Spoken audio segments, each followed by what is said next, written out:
This video is about how we take conversion rates in the recruiting funnel specifically and translate them into a return on investment calculation that even the most cold-hearted, money-focused CFO could really appreciate. There's a lot of math in this video. And so my recommendation would be to definitely study the text below, the examples, and maybe rewatch it once or twice until you really internalize it. The goal here really is to show you, one, how these numbers can change and translate into dollars and cents, and also to give you a framework for understanding how to do this for your own business, for your own personal projects. I also want you to understand the power of this sort of analysis and how small changes in our conversion rates can lead to large impacts in our business. So again, we've got our hiring funnel here with different stages. Our conversion rates are 8% from viewing the career site to getting into the ATS, 30% getting a screen, and 80% hiring. Kind of simplified the hiring funnel here, but the purpose is to explain the framework. So let's say we take these conversion rates against our 1,000 people that view our career site every single month. So 1,000 people view our career website, 8% apply. That means we have 80 applicants in our ATS. 30% of those get a phone screen. So 80 applicants, 30% of them get phone screened. That's 24 applicants, 24 phone screens, sorry. And let's say 80% of those get hired. That means that we make 19 hires. So again, 1,000 people go to our career website, 80 people apply, 24 get screened, 19 people actually get hired. Okay, so let's say we run some initiatives and we change these conversion rate numbers.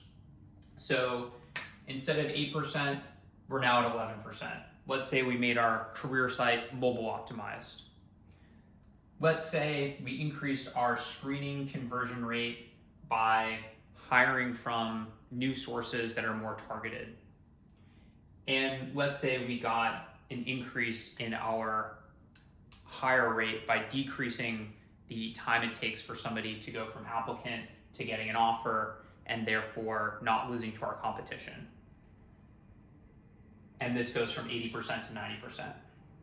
So let's look at our funnel now. So instead of 8% converting into the ATS, we now have 11%. That means of the 1,000 people that still come to our career website, that hasn't changed. We now get 110 applicants. So that's 110 minus 80, 30 extra applicants because we have this mobile optimized career site. Of those 110, 35% versus the 30 are now going to get screened. This number, because we're going to use it for ROI analysis, is actually 35% of 80 because we wanted the incremental change of just this versus this entire funnel. And then we increase this by 10%. And so this is 90% actually of the 24 because we want to understand the incremental from just this one change. And so we get 22 hires versus the 19 that we got previously. So overall, we're doing fairly well. So we got 30 incremental people to apply in the ATS. We got 4 extra screens, and we got 3 extra hires. Your hiring funnel is going to look very different.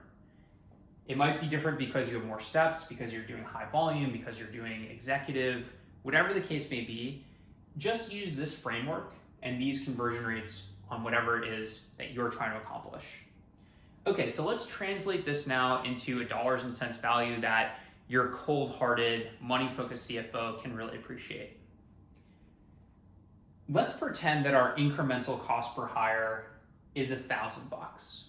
So average cost per hire in the US, about $4,000. That includes executives that maybe you're paying a $200,000 recruiting fee for, as well as somebody that you hire off Craigslist.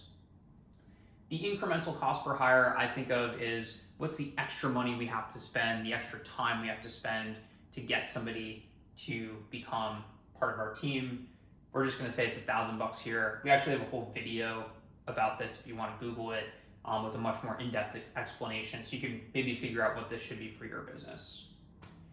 So the cost per hire is $1,000, and we know that for every 80 people that apply for a job, we make 19 hires. So the value of 80 applicants is $19,000 because we are making 19 hires times $1,000 per hire. So when we look at the value per applicant, we basically divide $19,000 by the total number of applicants, and we get to $237. Now, this is one of those parts that you might want to rewatch. I'll explain it again real quick. So essentially, the value of this entire recruiting funnel is $19K.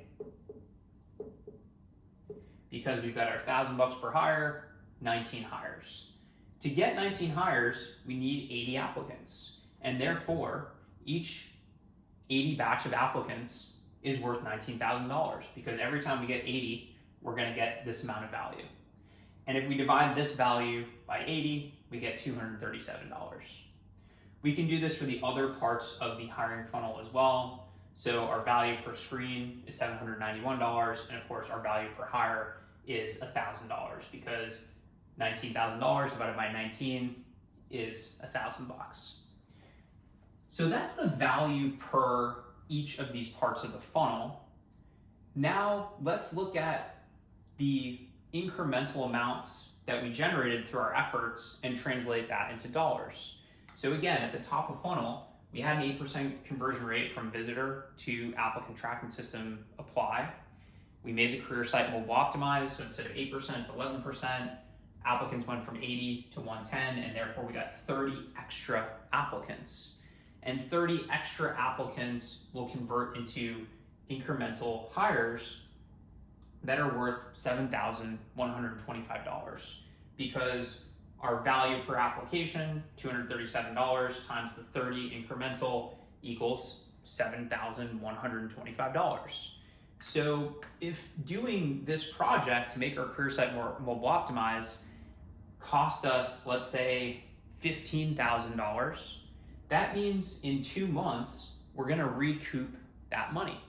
And so we can go to our CFO and say, hey, if we can go from 8% to 11%, we're gonna get this value, and we can do it for $15K, and every month we're gonna get $7,000 worth of value. So after about 2 months, we're gonna recoup all the losses, and after that, it's all gravy.